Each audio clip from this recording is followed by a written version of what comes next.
Okay, so now that we have POMO data loaded into Rebase, let's now perform the actual phylogenetic inferences. And to do that, we need to specify two main components. The first one is, of course, to find the POMO model. In this case, we'll be doing inferences using POMO 3, and at the end of the tutorial, I will ask you to do inferences with POMO 2 as well. But for now, we'll be doing inferences with POMO 3. So we need to define the rate matrix. Second, we have to, of course, specify the phylogeny, which includes the tree topology and the branch lengths. So, looking at the first component, the POMO 3 rate matrix, Q.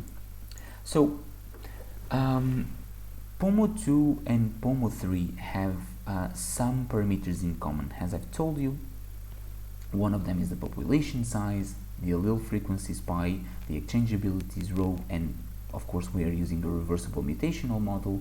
But I told you already that POMO 2 cannot estimate selection because it's not identifiable with two virtual individuals. So we need to use POMO 3 to do that, and of course because we are using POMO 3, we will be estimating selection, and we need to define the allele fitnesses vector phi.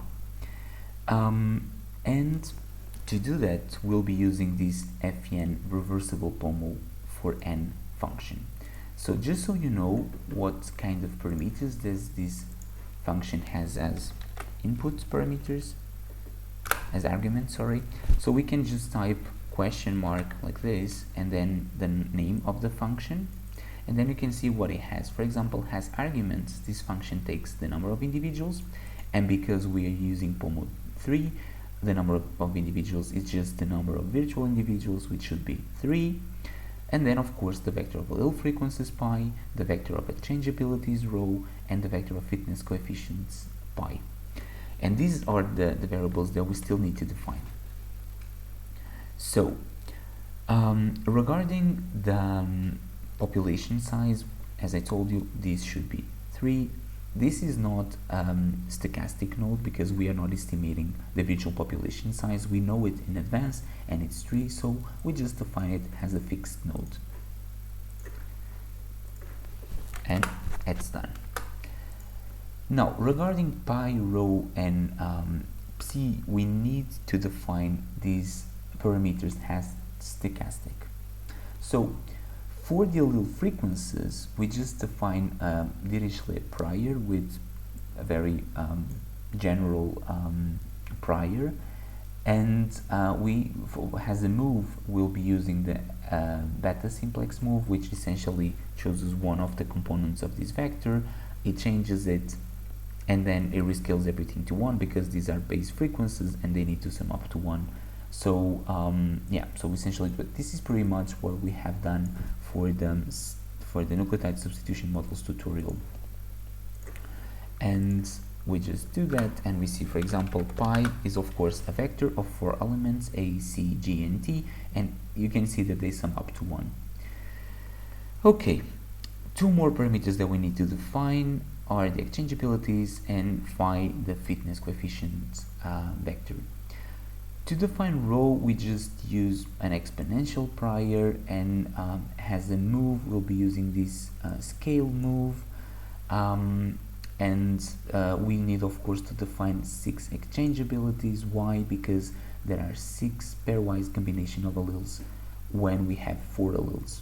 Of course, if this would be 3 alleles, we would have 3 pairwise combination of alleles. So, of course, this 6 has to be changed for a different number of alleles, but for 4 alleles, which is typically the case, we use POMOs with this is 6. But if you don't give 6 entries to this vector, of course the function will complain about it. The Fn reversible POMO for n function will complain. So let's define them.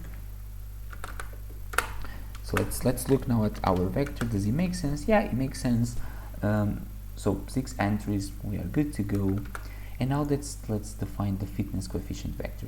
So in this tutorial, we'll not be modeling 4 fitness coefficients. Indeed, actually, we are interested in estimating a very specific process called GC bias gene conversion. And to do that, the only thing that we need to define is the fitness coefficients of two alleles, G and C, and set to 1 the fitness coefficients of the alleles A and T.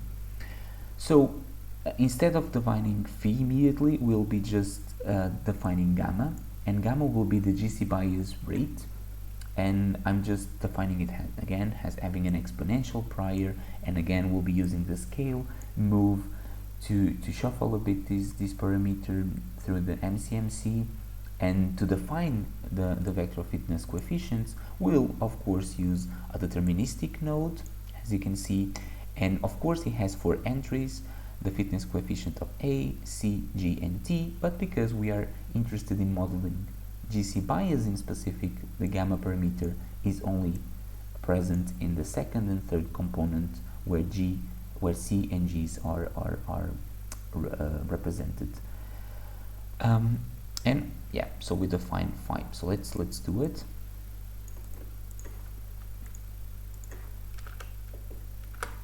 And let's look at the vector.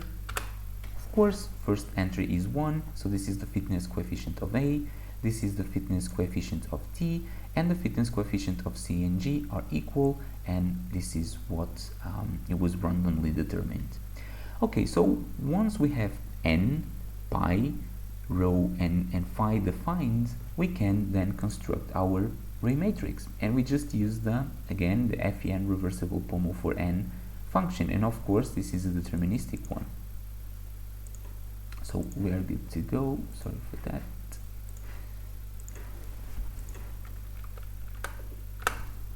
Yeah, so you can see it if you want. Not a very beautiful thing to look at, but yeah, this is just the rate matrix. Okay, so just a note, of course, instead of using the FEN reversible Pomo 4 n function, we could have used the FEN reversible Pomo 2, or in this case the FEN reversible Pomo 3 function.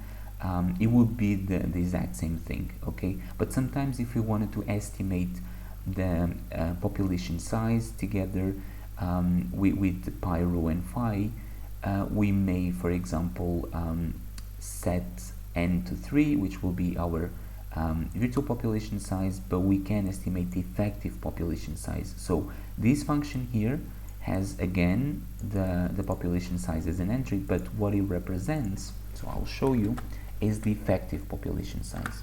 So this is the effective population size, not the virtual, because the virtual is already 3. And this function is particularly useful if we wanted to estimate the effective population size together with all the other population parameters that we are estimating now. But of course, when you know nothing about the imitation rates or the GC bias rate, we cannot really do it, and that's why we fixed the virtual population size to 3 or 2, depending on whether we are using Pomo 2 or 3, and we estimate the other parameters. And of course, they have to be rescaled to the virtual population, or they are in terms of the virtual population size. Okay, so we have the Pomo rate matrix defined. Let's now define the phylogeny. And of course, to define the phylogeny, we need to define the topology and the branch lengths. And what I'm doing here is exactly the same thing as you have done for the nucleotide substitution models tutorial. So we define a uniform topology, of course, with the taxa that we have, the gray ape populations. We use a nearest neighbor interchange move to perturb the topology, and regarding the branch lengths, we are just using an exponential prior and a scale move to perturb the branch lengths, and we just put it there. Topology is done, and let's do it for the branch lengths. So as you can see, when we define this loop, we go through n branches, or the number of branches, and this was one of the variables that we defined immediately when we started the tutorial. So, and taxa was again another variable that we immediately determined when we started the tutorial. So all of these quantities that we immediately calculated are now being used.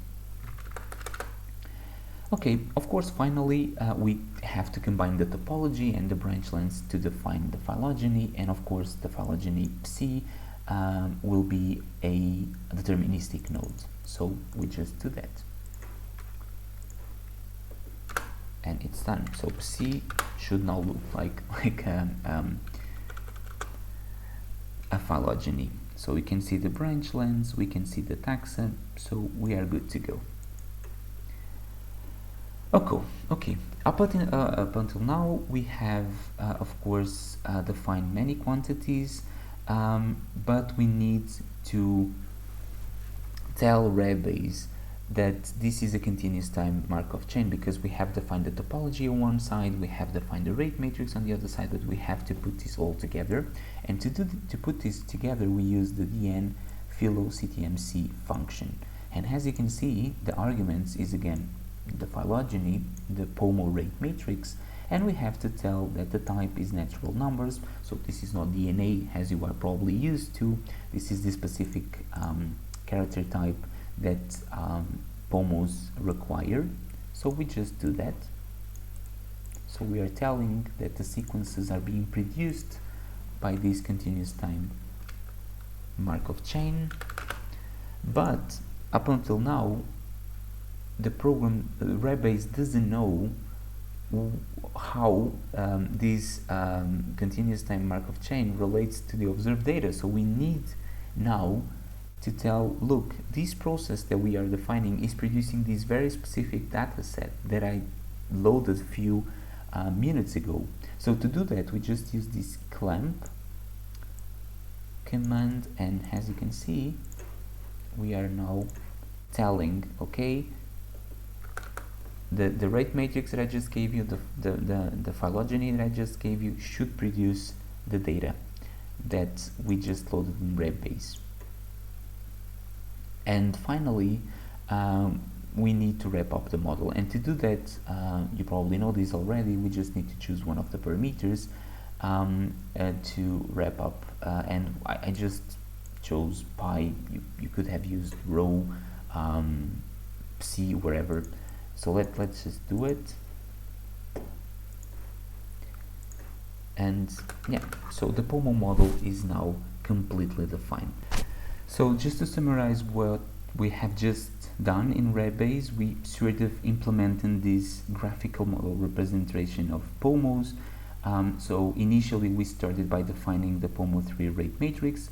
We defined pi, the base frequencies, rho, the exchangeabilities, and phi, the fitness coefficients vector. And of course, all of these are stochastic nodes. So we assign some priors to them, a dirichlet to pi and an exponential to rho and phi.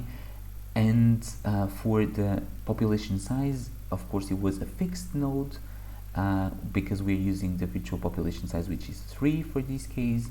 And yeah, we define the rate matrix.